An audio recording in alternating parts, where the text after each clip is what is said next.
आप देख रहे हैं स्पेशल कवरेज न्यूज और मैं हूं आपके साथ शिव कुमार। मेरे साथ हैं आदरणीय डॉक्टर राकेश पाठक जी। स्वागत और अभिनंदन।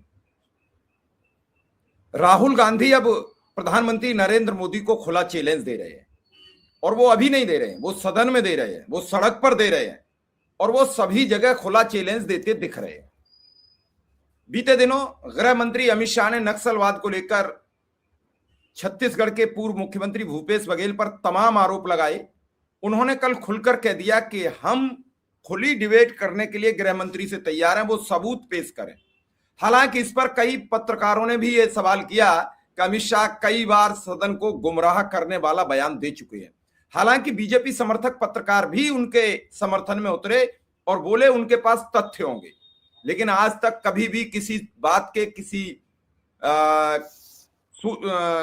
कथन का उन्होंने ऑथेंटिकेट नहीं किया। उधर निशिकांत दुबे अब बीजेपी के लिए भारी पड़ते दिख रहे हैं। उनके खिलाफ पूरा उड़ीसा में एक जनमत तैयार हो रहा है। ऐसे में मोदी चारों तरफ घिरते नजर आ रहे हैं।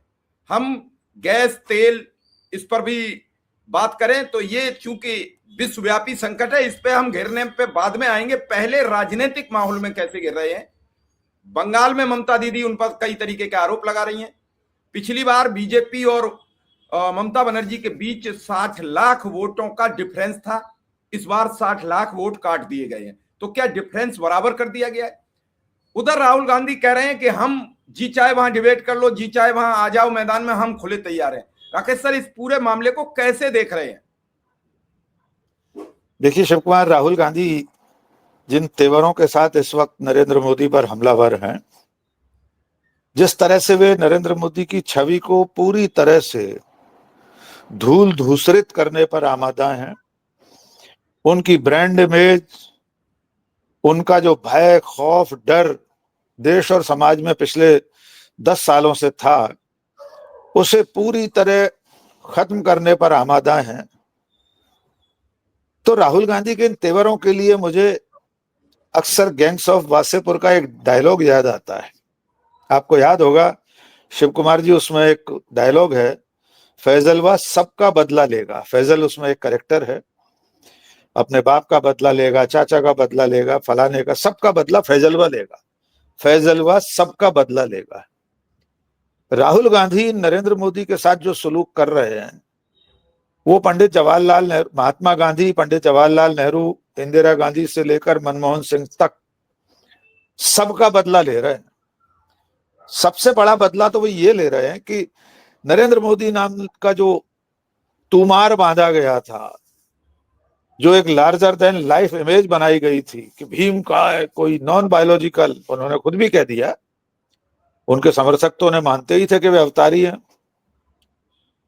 इस गुब्बारे में राहुल गांधी ने आलपिन चुभो दी है। आपने देखा होगा संसद परिसर में अभी राहुल गांधी 2-3 बार कह चुके हैं, 2 बार कह चुके हैं कि आप लोगों का फुलाया हुआ गुब्बारा है, कुछ नहीं है। ऐसे बोलते राहुल गांधी, कुछ नहीं नरेंद्र मोदी, बलून है, गुब्बारा है, हवा निकल गई है। और कल उन्होंने जो कुछ कहा कि हम नरेंद्र मोदी को छोड़ेंगे नहीं, वे कुछ भी कर लें, हम नरेंद्र मोदी को पकड़ेंगे। पकड़ेंगे से उनका आशय यह है कि उन पर जो आरोप लगाए जा रहे हैं उन्हें सिद्ध करेंगे और एक बार उन्हें सत्ता से बाहर करेंगे। इसका निहितार्थ ये है। राहुल गांधी अकेले नरेंद्र मोदी को पकड़ने की बात नहीं कर रहे, वे उन सब लोगों को जो मोदी का साथ दे रहे हैं, इस सरकार का साथ दे रहे हैं और साथ देने के लिए बेजा तरीकों का इस्तेमाल कर रहे हैं, कानून को तोड़ रहे हैं, सरकारी एजेंसियों का दुरुपयोग कर रहे हैं। उसमें चुनाव आयोग के मुख्य चुनाव आयुक्त हों, उनके सहयोगी हों या बाकी एजेंसियां हों, राहुल गांधी सबको सीधे सीधे कह रहे हैं कि हम आपको छोड़ेंगे नहीं। सरकारी अधिकारियों के लिए तो वे ये कह रहे हैं कि हम भूतलक्षी प्रभाव से कानून बनाएंगे, यानी पिछली तारीख से कानून बनेगा और आपको पकड़कर उसके सामने पेश किया जाएगा। ये बहुत बड़ी चुनौती है जो राहुल गांधी कह रहे हैं उसे कर पाना, क्योंकि सामने अकेले नरेंद्र मोदी नहीं है, पूरी सरकारी मशीनरी है, यहां तक कि न्यायपालिका है, पूरा गोदी मीडिया है, व्हाट्सएप यूनिवर्सिटी है, ट्रोल आर्मी है, अखबार हैं सारे, कोई राहुल गांधी के साथ नहीं है, सबके सब नरेंद्र मोदी के पलड़े में बैठे हुए हैं। इसके बावजूद अगर राहुल गांधी ऐसा कह रहे हैं तो जरूर उनके पास कोई आत्मविश्वास होगा, कोई आधार होगा। हो सकता है वो आधार एप्स्टीन फाइल्स में नरेंद्र मोदी को लेकर जो चर्चा चल रही है वो हो, अडानी का केस हो, अडानी को लेकर देश में उन्होंने जो कुछ किया, अमेरिका के केस की तो छोड़ दीजिए, जिस तरह से संपत्तियां अडानी अंबानी को बेची गई हैं, जिस तरह से अनिल अंबानी का नाम राफेल की डील में जोड़ा गया, इन सारी चीजों के आधार पर, हाँ, और पीएम केयर्स फंड जोड़ लीजिए, इलेक्टोरल बॉन्ड जोड़ लीजिए, इतने सारे ऐसे धत्कर्म हैं कि अगर सचमुच में कानून का राज आ गया इस देश में कभी, तो आप यकीन मानिए नरेंद्र मोदी और अमित शाह को कानून के शिकंजे से कोई बचा नहीं सकता। इसके लिए ज्योतिषी होने की जरूरत नहीं है, कानूनविद होने की भी जरूरत नहीं है। एक साधारण भारतीय और कानून का पालन करने वाले एक नागरिक के नाते अगर आप सोचेंगे तो आपको साफ दिखाई देगा कि मोदी और अमित शाह ने, उनकी सरकार ने इतनी सारी गड़बड़ियां की हैं कि अगर कानून अपना काम करे तो वे सजा के लिए सुपात्र होंगे। इसलिए मैं फिर दोहरा रहा हूं, राहुल गांधी का यह आत्मविश्वास हो सकता है अति आत्मविश्वास कहलाए, ओवर कॉन्फिडेंस कहलाए, लेकिन विपक्ष के नेता को तो इन्हीं तेवरों के साथ लड़ने की जरूरत है, उसमें भी मोदी जैसी सत्ता जब सामने हो।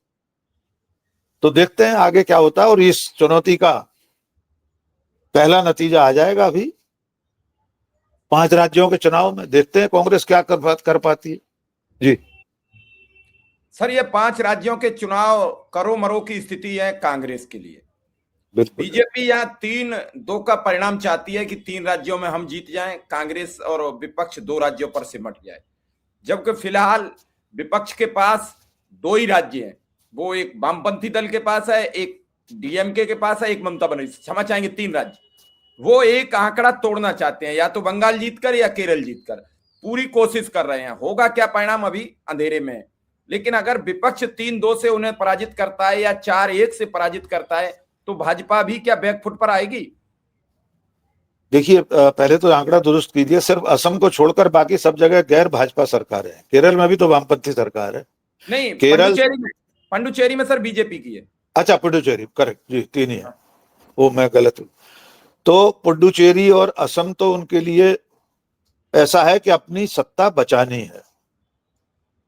केरल और तमिलनाडु में वामपंथियों और डीएमके के गढ़ को भेद पाना बहुत कठिन होगा। इसलिए पूरी ताकत पश्चिम बंगाल में लगा रखी है, क्योंकि पिछली बार पश्चिम बंगाल में बीजेपी को अच्छी खासी बढ़त मिली थी। सांप्रदायिक ध्रुवीकरण के लिए भी बंगाल की जमीन मुफीद बैठती है। केरल और तमिलनाडु में सांप्रदायिक कार्ड नहीं चढ़ता। केरल तो सचमुच में उसको कहा जाता है God's own country, own land, ईश्वर की अपनी भूमि कहा जाता है उसे। वहां पर ये हिंदू मुस्लिम कार्ड ज्यादा नहीं चलता। यद्यपि बीजेपी लगातार कोशिश कर रही है, आरएसएस लगी हुई है, अपना एक महापौर बना लिया है। इसके बाद बचता है असम। असम में भी बीजेपी के सामने इस बार कांग्रेस ने अच्छी चुनौती दे रखी है। गौरव गोगोई, प्रियंका गांधी का प्रभारी होना, हिमंता विश्व शर्मा के सांप्रदायिक अभियान के खिलाफ हिंदुओं का ही खड़े हो जाना। चुनाव परिणाम क्या होंगे हम नहीं जानते, लेकिन असम की चुनौती भी बीजेपी के लिए आसान नहीं है। कांग्रेस के लिए अग्नि परीक्षा यह है कि बंगाल में उसके पास कुछ नहीं है, वो तो 0 पर है। वहां अपनी मौजूदगी कैसे बताती है वो। केरल में सबसे ज्यादा संभावनाएं उसकी बताई जा रही हैं। वहां वैसे अल्टरनेट टाइप होता रहता था, लेकिन अब तो लंबे समय से वामपंथी सरकार है वहां। पिछली बार भी ऐसा लगा था कि ये जो कांग्रेस का गठबंधन है यूडीएफ आ सकता है। इस बार उसकी संभावनाएं ज्यादा लग रही हैं। तमिलनाडु में डीएमके के साथ साझेदारी है, स्टालिन और राहुल गांधी की व्यक्तिगत मित्रता भी है। अगर इन राज्यों में से बीजेपी अपने ही आंकड़े पर यथावत रहती है असम और पुडुचेरी, तो ये माना जा सकता है कि वो संतोष कर सकती है 3-2 के स्कोर पर। लेकिन अगर एक भी राज्य उसके हाथ से निकल गया, असम या पुडुचेरी, तो ये नरेंद्र मोदी के लिए चुनौती होगा। बीजेपी के भीतर वैसे भी इस वक्त बहुत अंतर्कलह है, खास तौर से नरेंद्र मोदी को लेकर जो लगातार खुलासे हो रहे हैं, चाहे मधु पूर्णिमा किशोर का बयान हो, सुब्रमण्यम स्वामी के इंटरव्यूज हों, एप्स्टीन फाइल्स में नाम आना हो, हरदीप पुरी का नाम आना, अभी इजराइल का साथ देना, वैश्विक संकट में अकेले पड़ जाना, ऊर्जा का संकट, महंगाई, रुपए की कीमत, तो नरेंद्र मोदी इस वक्त चहुं ओर घिरे हुए हैं। और 29-30 दिन बाद अगर नतीजे जो भी आने वाले हैं, 34 दिन बाद, 1 मई को शायद मतगणना है, या 3 मई को, 3 या 4 को है, जब भी मतगणना है उस दिन नरेंद्र मोदी के लिए एक और नया संकट खड़ा हो सकता है, बशर्ते इनमें से एक भी राज्य वे हार जाएं। पुडुचेरी भी अगर हार जाएं तो कोई बहुत बड़ी बात नहीं, क्योंकि पुडुचेरी में कांग्रेस की अच्छी स्थिति रही है, पहले सरकार कांग्रेस की थी, वी नारायण स्वामी वहां पर थे। तो नरेंद्र मोदी के लिए हर बीतता दिन कठिन होता जा रहा है। जी शिव कुमार सर, कठिनता के साथ साथ बीजेपी की भी अंतर्कलह, कोई कह रहा है कि मोदी योगी को निपटा रहे हैं, योगी मोदी को निपटा रहा है, कोई कोई कह रहा है नितिन गडकरी को निपटाया जा रहा है, कोई किसी को बता रहा है। इस अंतर्कलह में क्या आप ये मान के चल रहे हैं कि राहुल की छवि निखरती नजर आ रही है? हालांकि गोदी मीडिया तो ये कह रही है कि मोदी की छवि पर कोई डेंट नहीं है, मोदी पर कोई इसका असर नहीं है। आप इसको कैसे देख रहे हैं? क्या मोदी का ओरा गिरता चला जा रहा है? देखिए, गोदी मीडिया हो या उनके प्रायोजित सर्वे हो, अभी आपने देखा होगा ईरान युद्ध के समय ही एक एजेंसी का सर्वे आ गया, एक चैनल का, शायद उसने किसी एजेंसी से कराया है कि नरेंद्र मोदी विश्व के सर्वाधिक लोकप्रिय नेता है। अच्छा, ये जो सर्वे होते हैं इनमें पता ही नहीं चलता कितने लोगों में सर्वे किया गया है। भारत में ही एक बार कर लेते, विश्व की तो बात छोड़ दीजिए, दुनिया के कितने देशों में इसको लेकर मतदान हुआ, कितने लोगों से रायशुमारी की गई। आज की तारीख में डोनाल्ड ट्रंप, व्लादिमीर पुतिन, चीन के राष्ट्रपति Xi Jinping, Benjamin Netanyahu, Iran के इस वक्त जो बड़े बड़े नेता हैं, इस समय पूरी दुनिया में उनकी चर्चा है। कौन नरेंद्र मोदी की चर्चा कर रहा है? कोई पूछ रहा है इस लड़ाई के समय? अब आ जाइए देश के भीतर, उनके औरा की बात आपने कही है। देश में क्या स्थिति है?